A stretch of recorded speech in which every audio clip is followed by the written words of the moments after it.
Luego de un octagonal y una etapa totalmente accidentada en muchos aspectos, la selección mexicana por fin ha encontrado claridad en los números, los cuales le han dado la dicha de estar en su mundial número 17 en toda su historia, faltando solo a 5 mundiales en su andar. Todos cuando el dinero poco o nada era el factor más importante para ir a esa justa. En fin, de esos 17 mundiales, México ha ido a 8 de manera ininterrumpida, que son justo 32 años de buenos resultados entre comillas. Y digo buenos resultados porque en estos últimos 32 años de fútbol en mundiales, el secreto para celebrar está en solo acceder a estos. Y con ese simple hecho, ya todo está completado para quienes velan por sus intereses.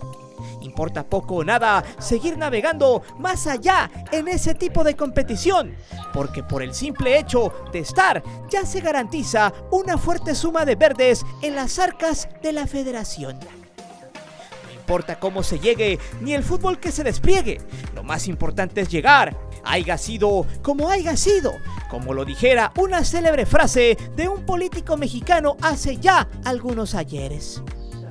Hoy, la selección mexicana es uno de los productos más importantes a nivel global, uno de los más rentables en mundiales y de los que más protegidos están por la FIFA, porque es de los países que más gente meten a las justas y que cada 4 años es mucho mayor el número que viaja a donde sea para ver a la a la selección. Sin embargo, hoy, con una pequeña dosis de sarcasmo, todos aquellos que ven al Tri haciendo nada en Qatar 2022 deben de celebrar. Sí, hoy más que nunca debe ser motivo de alegría, de pasión y sobre todo de risas y felicidad. La selección se ha clasificado a su 8º mundial consecutivo, de la forma más infame, gris, desangelada y criticable posible. Pero aún así el festejo debe ser con ganas, porque para muchos esto es un gran hito. Sabiendo que el área, nótese el sarcasmo, es una de las más fuertes del mundo, con equipos de élite mundial, selecciones fuertes en muchos aspectos, y eso hace que esta eliminatoria sea una de las más disputadas. México desempeñó un nivel futbolístico ensordecedor, titánico. Es más, hasta con la mano en la cintura podemos decir que pasó caminando, solo que muchos no lo quieren ver ni aceptar. México es una selección de élite, porque son un puñado de futbolistas que sirven a los intereses creados y no al fútbol como tal. Porque hasta futbolistas retirados se atreven a decir que nadie critique a este equipo, y eso ya es un síntoma más que repugnante.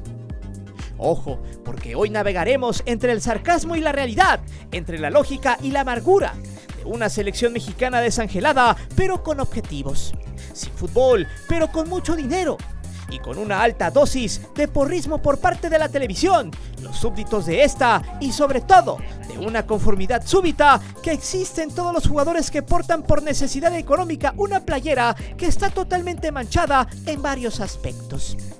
Es por eso que hoy te presento lo que la televisión nunca te dirá sobre la selección mexicana rumbo a Qatar 2022. Antes de seguir con el video te invito a suscribirte al canal, activa la campana para que recibas todas las notificaciones de nuestro material y de las narraciones en vivo. Te divertirás, te lo aseguro.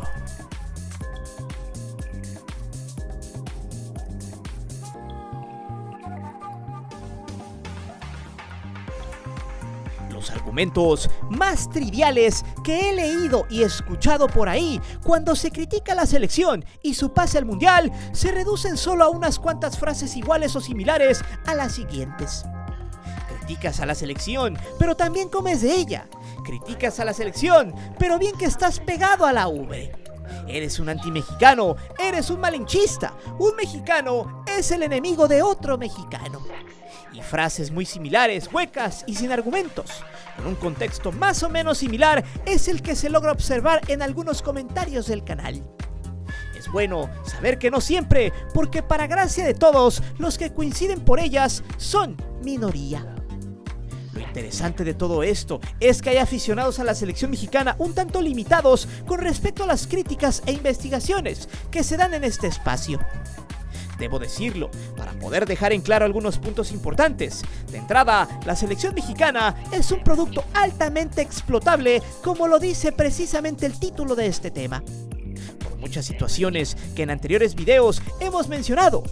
Una de ellas, quienes explotan a la selección, son aquellos que van a ganar una tajada muy fuerte de dinero y que llevarán a sus arcas la ganancia del año.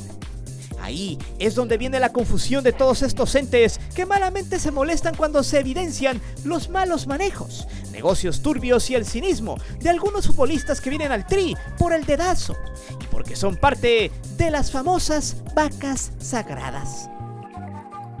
No hay que ser un erudito para verlo, solo una persona coherente y objetiva para señalar lo que hace mal al fútbol mexicano y que ahora, en estos tiempos, se hace más evidente.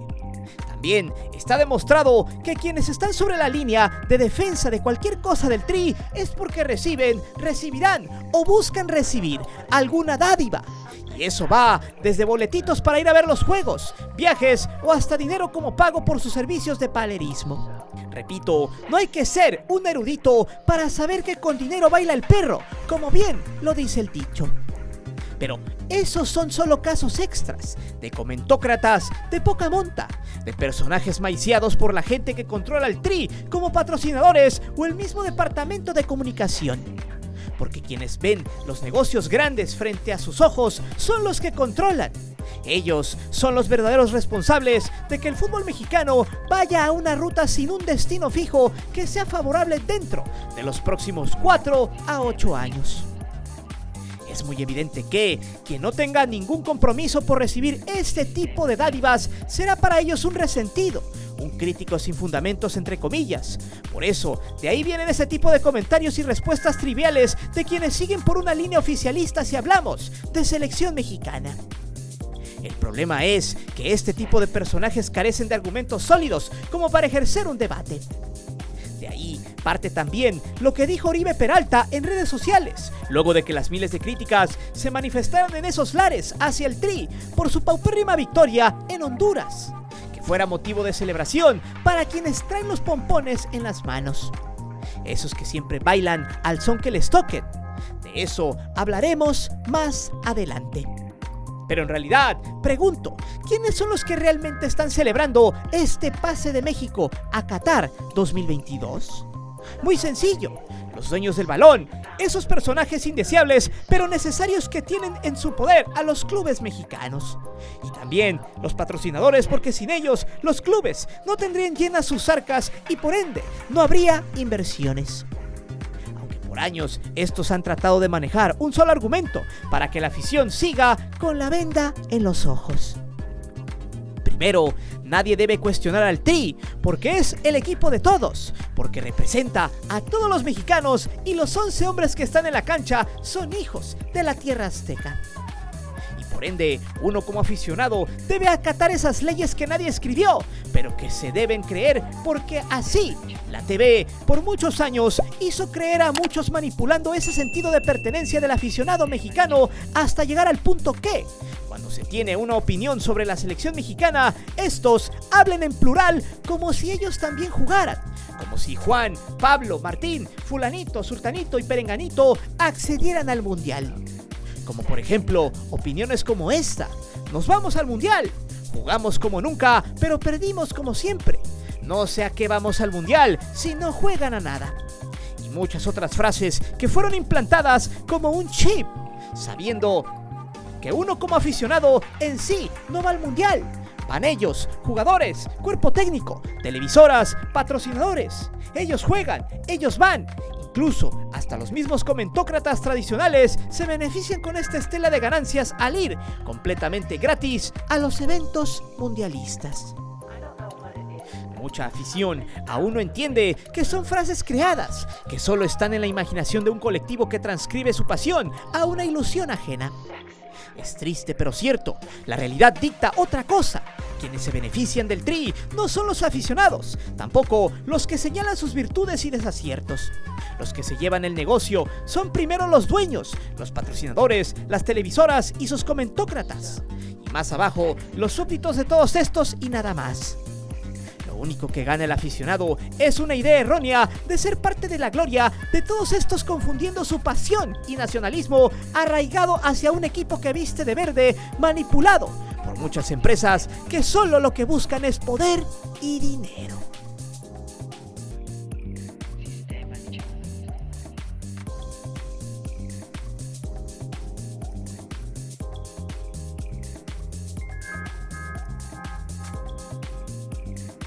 Sin embargo, hoy iremos más allá. No nos quedaremos solo con la simpleza esa de criticar con argumentos y hechos, como una minoría piensa y que aborrece los contenidos de este canal porque son muy ciertos. Quien se molesta por la crítica sustentada obedece a otros intereses sin más. Aún así, vayamos a lo futbolístico, a los números, a lo que se hace en la cancha y a lo que mueve masas, que es el fútbol. Los hechos que muchas veces hacen alusión a lo poco que este equipo negro con rosa mexicano o a veces blanco juega en el césped. Para que se dé una idea de la pobreza futbolística que hay de este equipo, solo basta ver los puestos que últimamente le han dado a la CONCACAF para que clasifique a un mundial a sus equipos. Antes, y hablo hace más de 8 años, la FIFA solo daba 3 sitios al área de Norteamérica y el Caribe. 3 de ellos entraban directo y nada más. Lo más triste del asunto es que conforme pasó el tiempo, a la CONCACAF se le dio opción de jugar un repechaje con un cuarto en disputa, con la idea de meter a más selecciones que nunca o casi no avanzaban a la justa mundialista. Desde Alemania 2006, el repechaje se inició jugando contra una selección asiática, omitiendo que por un sistema diferente, en el 94 también se dio la oportunidad de un repechaje donde Canadá sucumbió. En ese momento, y hablo del 2006, Trinidad y Tobago fue la primera en gozar de esa opción, eliminando a la todopoderosa Bahrein. Sin embargo, en la siguiente Copa Mundial, en Sudáfrica, la temática cambió, y ahora el repechaje se jugaría contra Conmebol. Ahí era casi imposible para los clubes de la CONCACAF poder librar ese tremendo bache. Para Sudáfrica fue Uruguay quien dejó fuera casi de hambre a los ticos.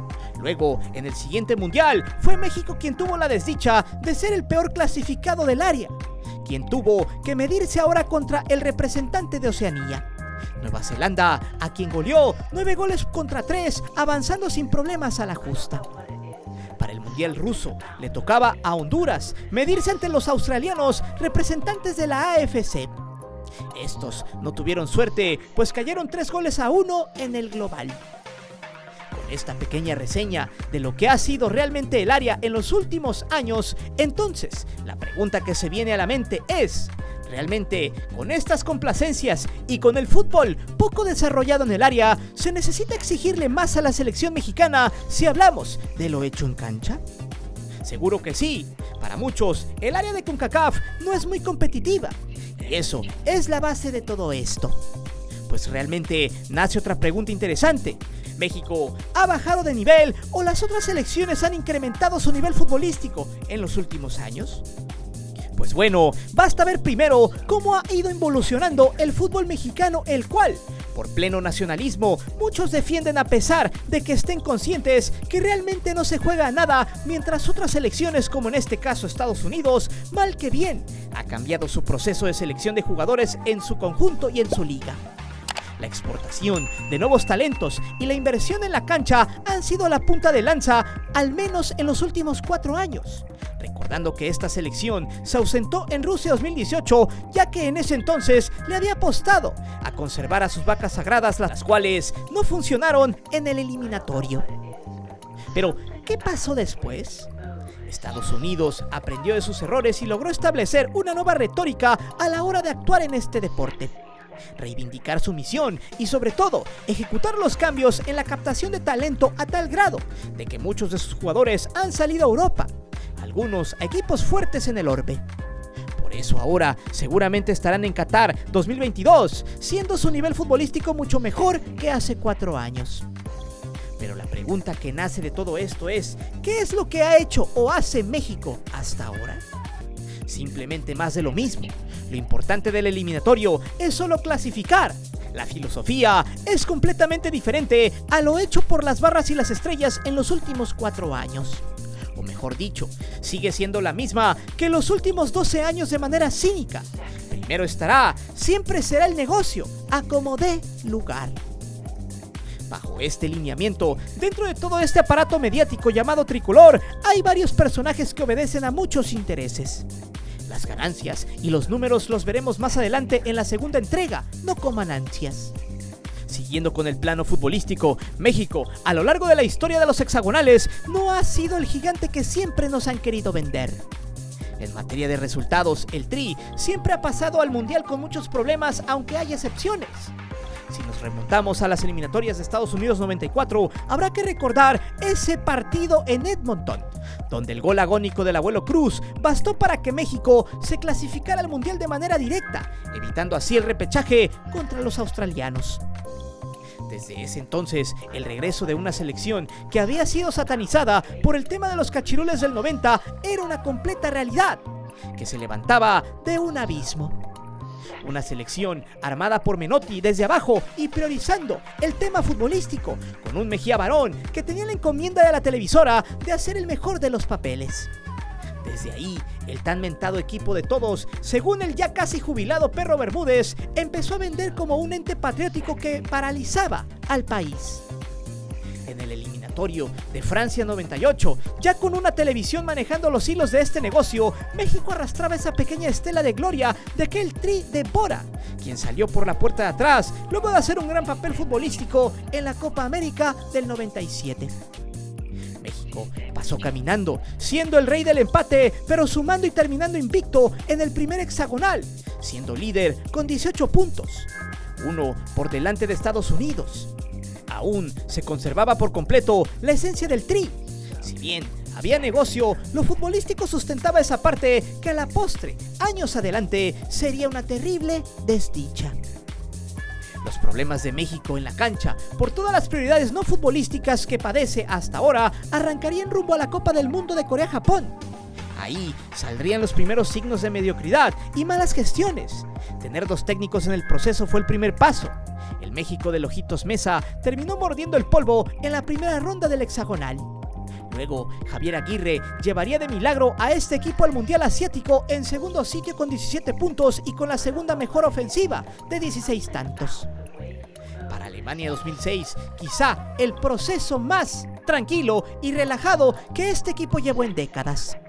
Con la Volpe, todo fue miel sobre hojuelas, y de hecho, esa camada de seleccionados, a pesar de vender comerciales y hacer circo, maroma y teatro, en el aspecto de marketing, estos respondían en la cancha y eso lo justificaba.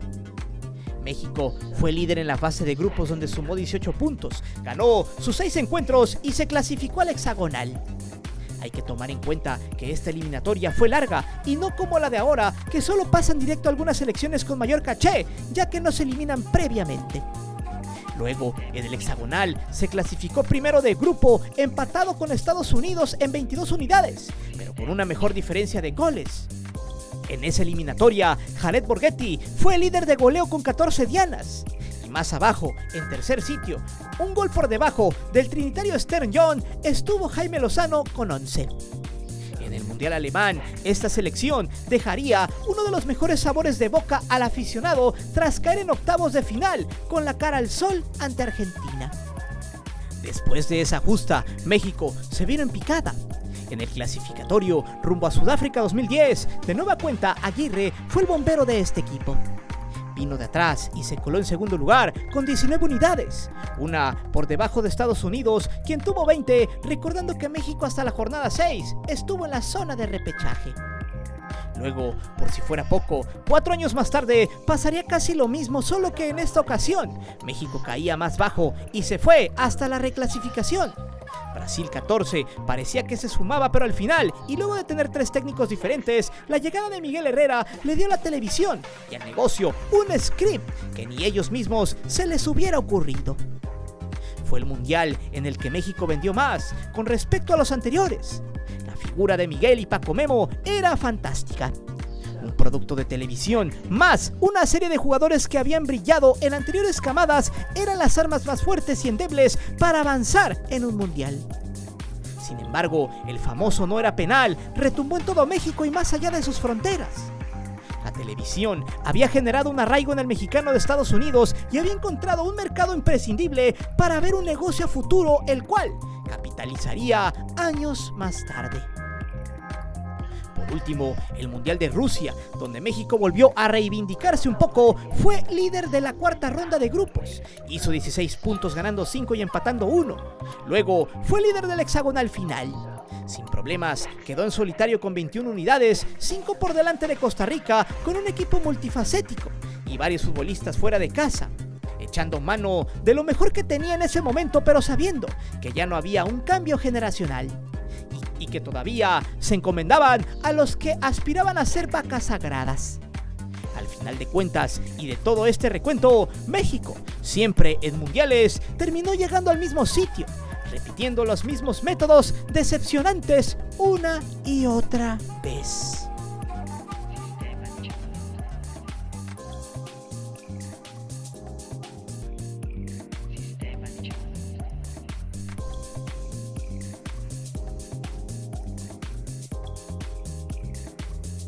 Si nos vamos a los números, en esta eliminatoria rumbo a Qatar, simplemente ha dejado mucho que desear. De entrada, porque en una zona con muchas carencias en materia de infraestructura, al menos en Centroamérica, y sobre todo en materia futbolística, contra países que no son tan futboleros como Estados Unidos o Canadá, es inaudito que se tenga que clasificar en tercer sitio y raspando para no ir al famoso repechaje contra el representante de Oceanía. Pero no solo es eso, México no tiene futbolistas de calidad y si los tiene, no son llamados o no se tiene la facilidad para crear jugadores con sangre nueva.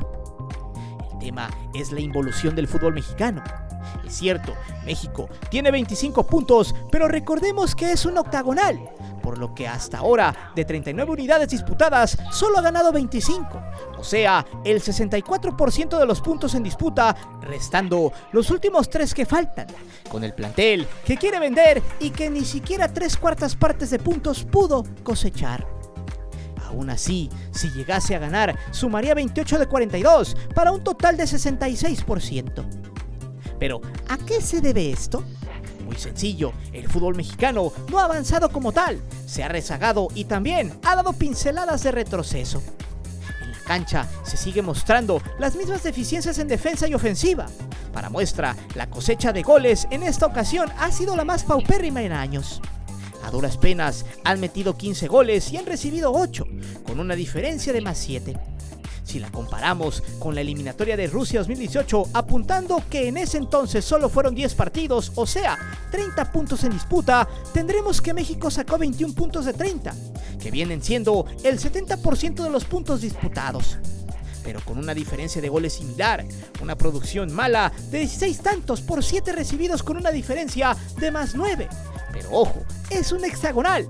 Por ende, suena trillado y hasta risible que teniendo más juegos no se pueda siquiera superar esta diferencia de goles tan notable. Tan solo observemos la siguiente tabla que la televisión nunca te mostrará. Es la comparativa entre puntos, diferencia de goles y efectividad del Tri desde 1998 hasta 2022. Ahí podemos observar cómo las deficiencias en puntos vienen a la baja, considerando que hay más juegos en esta eliminatoria rumbo a Qatar. Inclusive se puede comparar la efectividad en Sudáfrica con la de ahora. A pesar de más juegos jugados, la efectividad de hoy es completamente paupérrima y mala y muy baja con respecto a la de hace 12 años. La diferencia de goles también es abismal. Después de Alemania 2006, el fútbol mexicano se fue yendo hacia un bache productivo de goles y casi nivelaba el rubro de hacer y recibir. En Brasil 2014 fue lo peor, ya que se recibieron más goles de los que se anotaron. El frijol en el arroz pudo haber sido Rusia 2018, solo que ahí los medios se cansaron de crucificar a Juan Carlos Osorio por sus cambios y sus famosas rotaciones. Años con mejores producciones y balances en goles anotados y recibidos sin duda fueron Francia 98 y Alemania 2006. Quizá ahí la diferencia futbolística entre selecciones como México y las del Caribe y Norteamérica todavía eran muy evidentes y distantes. Lo cierto es que México ha retrocedido en su proceso de selección de jugadores. Ahora se prioriza sin lugar a dudas al jugador mediático, al que venda más portadas y no quien juegue mejor. Se enaltecen ante la televisión a varios futbolistas por hacer 1 o 2 buenos partidos. El sistema de selección de futbolistas en México está manchado de corrupción y básicamente termina siendo un círculo vicioso y cerrado. En este caso, los números hablan por sí solos. No hay inventos, pero sí muchos argumentos para sustentar que hoy por hoy la selección en lo futbolístico, si antes no lucía bien, hoy luce mucho peor. Pero, ¿realmente quién puede enojarse por esto? O más bien, ¿quién sí se debería de enojar porque no funcione su negocio? Pues sí, los dueños, porque aunque suene feo, al fin y al cabo si México no va al Mundial, ¿alguien de los aficionados pierde su trabajo? ¿Le afecta en su vida? Realmente no. Aquí es donde uno se debe de quitar ese viejo saco que dice que la selección mexicana representa a todo un país, cuando no es así. Lo que realmente representan son los intereses económicos de un pequeño grupo de empresarios que ven al fútbol nacional como la verdadera gallina de los huevos de oro.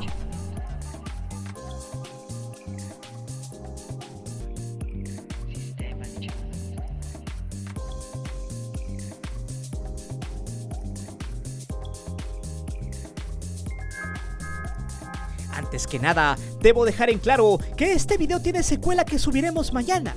Una segunda parte que explicará cómo es que poco a poco la afición le ha perdido el sentido de pertenencia a este equipo. Ese mismo que tenía hace más de 15 años y que paralizaba a todo un país. Donde todos dejaban de hacer sus labores diarias y que tenía pactado desentenderse de la vida por 2 o 3 horas que duraba la transmisión. Donde todos eran uno, donde la televisión mandaba y decía qué era lo que había que hacer. Pero no quiero adelantarme, en la secuela pues detallaremos cómo la mina de oro se ha ido dinamitando hasta quedar vacía y sin capacidad de llamar aquella atención que en años atrás era el gancho para que la misma tele vendiera a placer. Aunque el fenómeno de selección mexicana ha tenido poca importancia últimamente debido a los malos manejos de esta, es considerable apuntar que a pesar de eso se estima que en Qatar 2022 la cifra de mexicanos en esta justa será de unas 50,000 a 70,000 personas. Pero, ¿por qué mucha gente decidirá gastar por ir a ver a un equipo que no tiene los argumentos futbolísticos para llegar tan lejos en ese torneo? Simplemente porque muchos de los fans que romperán el cochinito yacen en los Estados Unidos y ese poder adquisitivo con el que cuentan les da para ir a ver a su selección en uno de los mundiales más caros de la historia. Recordemos que hasta la misma tele ha tenido este cambio brusco en las audiencias. Ahora, el mercado tricolor que deja más derrama económica será el mexicano en el gabacho. A eso le apuestan quienes necesitan hacer un negocio redondo en el noviembre venidero. Es por eso que también de la importancia de que México siga avanzando a los mundiales, porque así se cierran los grandes negocios. No importa que estos no avancen al mentado quinto partido, con que lleguen y califiquen en fase de grupos es más que suficiente, ya que el grueso de las aficiones, y hablamos de todo el mundial, están en la fase de grupos. Y es donde está el mayor número de partidos y la mayor expectación y exposición para quienes pagan. El sistema que se maneja en México siempre le ha tirado a eso, a optimizar siempre llegar a esas instancias. Así se le venden paquetes a los patrocinadores rumbo al mundial. No hay pérdidas, al contrario, el 100% es ganancia. Lo mismo para los jugadores, quienes van al mundial aumentan su plusvalía. Y eso se transforma en ganancias para los clubes y también para sus representantes. Todo está estrictamente detallado, y si estos llegaran a acceder a los octavos, y aunque los pierdan, solo terminarán diciendo, bueno, al menos no fuimos los peores, nos morimos en la cancha, o jugamos como nunca pero perdimos como siempre. Las frases más célebres que el aficionado emocionado por este equipo dirá cuando esté completamente satisfecho. Listo para repetir el mismo círculo vicioso cada 4 años una y otra vez. Pero dime, ¿le ves futuro a esta selección mexicana en Qatar 2022? ¿Estás dispuesto a hacer un borrón y cuenta nueva y darles el voto de confianza en ese mundial? Déjame saber tus respuestas aquí abajo. Recuerda que aquí leemos siempre los comentarios y no olvides de suscribirte al canal y de activar la campana de notificaciones. Mi nombre es Guillermo Antonio. Nos vemos hasta la próxima.